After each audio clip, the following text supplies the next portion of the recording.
मुंबई आमच्या हक्काची, नाही कुणाच्या बापाची. बेळगाव, निपाणी, कारवार, डांग, उंबरगाव सह संयुक्त महाराष्ट्र झालाच पाहिजे. या घोषणा आता बोलायचं कारण काय?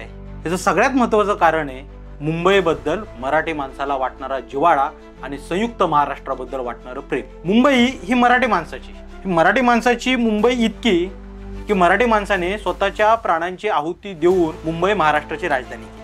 आता भाषिक प्रश्नावर ज्या वेळेला लढा येतो त्यावेळेला पुन्हा एकदा उच्चारावाने असं म्हटलं जातं मराठी माणसाच्या विरोधकांकडून की मुंबई गुजरातची. द ग्लोबल मराठी या युट्यूब चॅनल मध्ये मुंबई कुणाची, ती मराठी माणसांची का ती गुजरात्यांची, याच गोष्टीचा आपण उहापोह करणार आहोत. मी सचिन कोपडे आपल्या सर्वांचं सहर्ष स्वागत करतो. गोष्ट सुरू होते संयुक्त महाराष्ट्रापासूनच. कन्हैयालाल मुंशी मुंबई गुजरातची असावी या विषयाचे एक समर्थक, ते पेशाने वकील होते. सर्वोच्च न्यायालयात त्यांनी अशी गोष्ट मांडली की मुंबई ही मूळची गुजराती राज्यकर्त्यांची, आणि त्यांचा युक्तिवाद चालू होता. त्यावेळेला आचार्य अत्रेंसारखे संयुक्त महाराष्ट्र चळवळीचे नेते असतील, प्रबोधनकार ठाकरे असतील, डाव्या चळवळीमधले SM जोशी, श्रीपाद अमृत डांगे, अमर शेख, लोकशाहीर अण्णाभाऊ साठे, ही सगळी मंडळी मुंबई मराठी माणसाची ठणकावून सांगत होते. पण मुंबईचा प्राचीन इतिहास नेमका काय सांगतो? मुंबईवर राज्य केलं ते नेमकं कुणी केलं आणि मुंबई नेमकी आहे ती कुणाची आहे? मुंबईचं आजचं नाव मुंबई कोळी समाजाची देवता मुंबादेवी याच्यावरनं पडलं. त्याच मुंबादेवीवरनं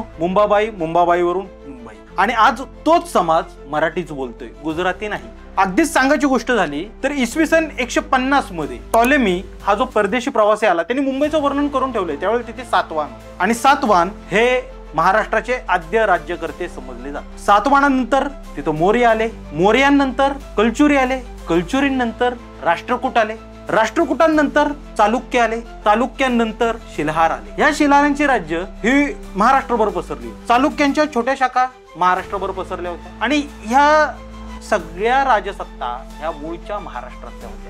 ज्यांनी मुंबईवर राज्य केलं, मुंबईवर ज्यांनी आपला अधिकार प्रस्थापित केला, त्या सगळ्या प्राचीन राजसत्ता ह्या मराठी होत्या. आजचं ठाण्याजवळचं अंबरनाथचं मंदिर ज्या शिलारांनी बांधलं, त्या शिलारांनी मुंबईवर राज्य केलं, ते मराठी राज्यकर्ते होते. शिलारांच्या अगोदरच्या चालुक्यांच्या शाखा, ज्या चालुक्यांनी गुजरातवर सुद्धा राज्य केलं, ते चालुक्य मूळचे महाराष्ट्रातले. मग ही महाराष्ट्रातली मराठी राजकुळे.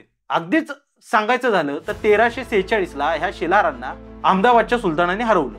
आता अहमदाबादच्या सुलतानाने हरवल्यानंतर त्याची तिथं आधिसत्ता झाली. त्याच्यानंतर इसवी सनाच्या 15व्या शतकामध्ये पोर्तुगीजांनी मुबारक शहाकडून ती सत्ता मागून घेतली. आता हे सगळं होत असताना अल्लाउद्दीन खिल्जीची स्वारी ही महाराष्ट्रावर झालेली. देवगिरीच्या यादवांचा पराभव झालेला आहे. त्या देवगिरींच्या यादवांचा पराभव ज्या वेळेला झाला, म्हणजे साधारण 13व्या शतकामध्ये, त्यावेळेला त्याचा भीमदेव नावाचा पुत्र हा मुंबईमध्ये आलेला आहे. महिकावतीची बखर त्याच्या काळात लिहिलेली आहे. केळवे माहीमला त्यांनी राजधानीची स्थापना केलेली. त्याच्या काळामध्ये न्यायग्राम असलेलं आजचं नायगाव आहे, प्रभादेवीची स्थापना केलेली आहे. आजच्या वाळकेश्वरची स्थापना शिल्हार या मराठी राजवंशाने केलेली आहे. मग जे म्हणतात मुंबई गुजरातची, आता सत्तेचे काही लाभार्थी असे आहेत महाराष्ट्रातले, ज्यांना महाराष्ट्रातली लोक निवडून देतात, मराठी माणूस ज्यांना मतं देतो, ते सुद्धा आज सत्तेच्या लालसेपोटी आणि सत्तेच्या तुकड्यासाठी जर मुंबई गुजरातची म्हणत असतील तर त्यांनी हा प्राचीन इतिहास एकदा बघावा की मुंबई नेमकी कुणाची. ज्या वेळेला ह्या गुजरातच्या सुलतानांचा किंवा पोर्तुगीजांचा ज्या वेळेला ह्या मुंबईवर अंमल चालू झाला, मुंबईमध्ये ज्या वेळेला परकीय लोकांशी, इथल्या स्थानिक लोकांची भांडणं झाली, त्यावेळेला महिकावतीची बखर लिहिण्यात आली. महिकावतीच्या बखरीमध्ये पहिल्या प्रथम महाराष्ट्र धर्म हा शब्द आलेला आहे. हे मुंबईत झालेलं आहे. आता गमतीची गोष्ट अशी की जे सांगतात मुंबई गुजरातची आहे, ते मग मुसलमानी पातशाही ते मान्य करतात का हिंदुत्ववादाच्या नावाखाली?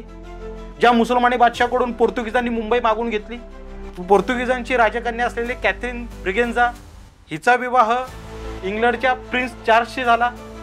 अंदन म्हणून पोर्तुगीजांनी मुंबई बेट ही इंग्लंडला दिली. त्या चार्ल्स राजांनी, क्राऊन प्रिन्सनी ती बेट 10 पाऊंडाच्या भाडे तत्वावर ईस्ट इंडिया कंपनीला दिली. ह्याच्यामध्ये गुजरात आलं कुठून? ह्याच्यामध्ये गुजरातची स्वायत्तता आली कुठे?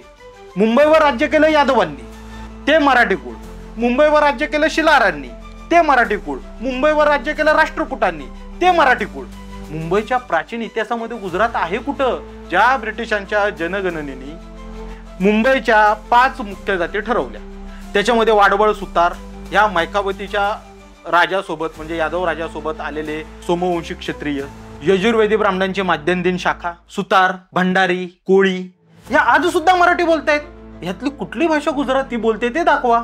बरं, ज्यांना मुंबईचं अनभिषिक्त सम्राट म्हटलं गेलं ते नाना शंकर शेठ कुठली भाषा बोलत होते? तेही मराठीच बोलत होते. मुंबई घडवली मराठी माणसांनी. मुंबईचा प्राचीन इतिहास मराठी माणसांचा, मुंबईचा मध्ययुगीन इतिहास मराठी माणसांचा.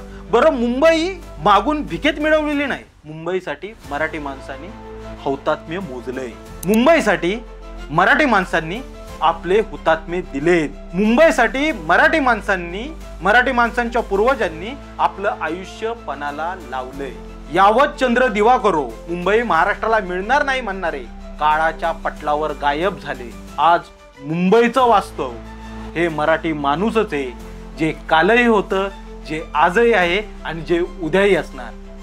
जय महाराष्ट्र.